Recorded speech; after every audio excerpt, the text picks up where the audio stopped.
Saudações a todos e todas que acompanham o canal Política em Série.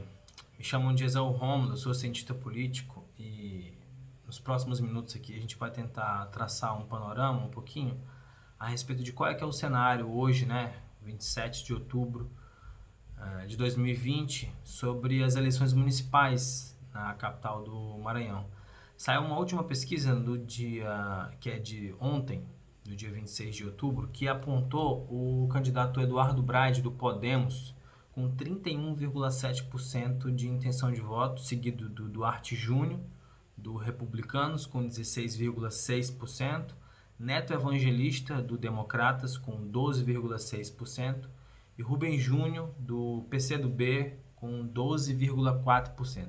Então eu vou querer discutir aqui um pouco quais são as implicações desse último cenário. O Eduardo Braide, ele ficou em segundo lugar nas eleições de 2016 e representava na última eleição um candidato um tanto quanto outsider, um candidato que vinha ali correndo por fora, um partido pequeno, sem apoio, sem tempo de televisão, e surpreendeu, foi o elemento surpresa da última eleição, mas não conseguiu vencer, Acabou derrotado pelo Edivaldo Holanda Júnior, do PDT. E hoje o Braide lidera as pesquisas com o apoio do PSDB, com o apoio do senador Roberto Rocha, que hoje é base do governo Bolsonaro.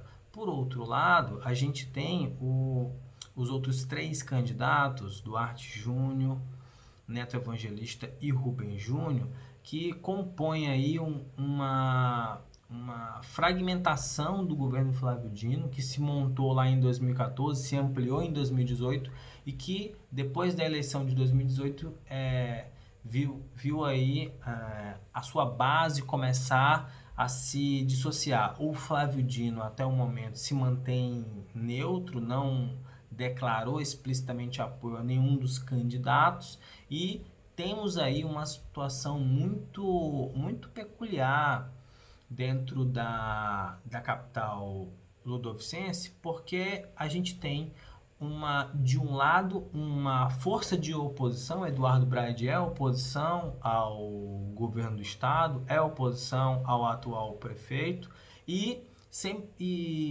é atualmente deputado federal, fez um mandato muito tímido, e sem muitas pretensões, não foi um mandato voltado exclusivamente para a cidade de São Luís. E do outro lado você tem essas forças políticas que compuseram o secretariado do atual governo Flávio Dino, fazem parte ainda dessa base aliada que enfrenta os seus problemas, enfrenta as suas tensões, mas que declaradamente ainda não rompeu, nós ainda não tivemos esse momento de estresse absoluto para dizer que a base aliada tenha rompido. E as eleições aqui, elas vivem uma dicotomia de enxergar 2022, com a projeção que Flávio Dino tem nacionalmente, com os embates de narrativa que ele constrói e que ele disputa com o governo federal, olhando para esse apoio fundamental que existe, que é a Prefeitura de São Luís. É importante lembrar que, historicamente, a Prefeitura de São Luís ela sempre esteve em oposição ao governo do estado, durante os anos em que a família Sarney tomou de conta da administração pública do estado, a prefeitura sempre foi um ponto divergente, sempre foi dissociante. Costumava-se dizer que os Sarney nunca ganhavam em São Luís, nunca ganhavam na capital. E os últimos 2 mandatos do Edivaldo Holanda Júnior, eles mostraram o oposto a isso. Mostraram uma consonância entre o Palácio dos Leões, que é a sede do governo estadual, com o Palácio Laravardière, que é a sede do governo municipal. Inclusive, ficam um do lado do outro. Então, a questão aqui é também, olhando para 2022, também enxergar qual o poder de composição de Flávio Dino quando você olha para os candidatos que dizem representá-lo ou dizem fazer parte da sua base aliada, e qual é o poder de fato do Eduardo Braide, que faz uma campanha até aqui muito regular, tenta não cometer deslizes, tenta não se comprometer, e do ponto de vista do eleitorado, a gente ainda tem algumas incertezas muito grandes. Por exemplo, o candidato que é do partido do governador Flávio Dino, Rubem Júnior, tem sido o que mais cresce até agora, né? Ele começou aí essa pré-campanha com algo em torno de 1% de intenção de voto, 1,5%, já está com 12%, quase 13%, mas o esforço para conseguir capitalizar um voto da esquerda ou um voto alinhado politicamente com a plataforma de Dino é um desafio. Então, por outro lado, é importante que a gente analise, né, qual que é o anseio desse eleitorado local, tendo em vista os grandes problemas de infraestrutura, a grande questão de mobilidade urbana que a cidade enfrenta. Então, a gente ainda não viu até agora grandes embates, né?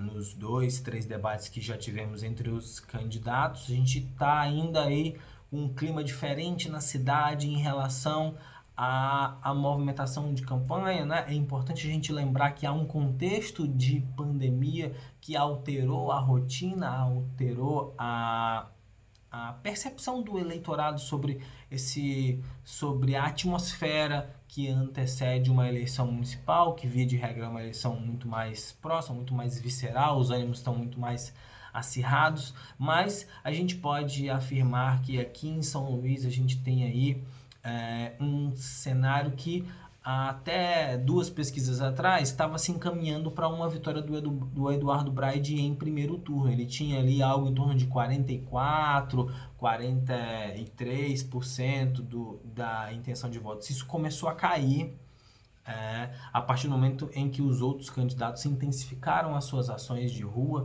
intensificaram as suas campanhas em redes sociais. Então, eu imagino que hoje, aqui, 27 de outubro, a gente tem aí uma grande possibilidade de ter segundo turno nas eleições para São Luís. A questão a ser resolvida é quem disputará com Eduardo Braide. Vai ser Duarte Júnior, que lidera esse segundo pelotão. O Neto Evangelista vai ter forças para ultrapassar o Braide, ou o Rubem Júnior vai conseguir efetivamente capitalizar, fazer essa transferência de votos, levando em consideração que a aprovação do Flávio Dino na capital, que é o principal trunfo do Rubem Júnior nessa campanha, a aprovação do Flávio Dino na capital é a melhor desde que ele sentou na cadeira de governador. Então, assim, os rumos e as escolhas governamentais que a administração estadual fez no enfrentamento à pandemia teve os seus resultados. Então, a questão ela vai caminhar muito em cima desses aspectos. A gente precisa aguardar e principalmente olhar essa reta final, que é quando eu acredito que as coisas vão ficar um tanto mais claras com relação a existência de segundo turno. Hoje eu acho que isso é muito mais provável. E segundo, efetivamente quem vai disputar o segundo turno com o Eduardo Braide. Então, era isso, via de regra, em linhas gerais. Queria agradecer, dizer que sou um assinante, sou um inscrito do canal, acompanho a série, parabenizo pela iniciativa. É importante que cientistas políticos do Brasil estejam fazendo esse diálogo, é importante que a gente esteja discutindo isso, olhando para uma análise muito ponderada, muito tranquila sobre esse tema que é tão caro e que é tão importante para a população brasileira como um todo. Um grande abraço, até a próxima.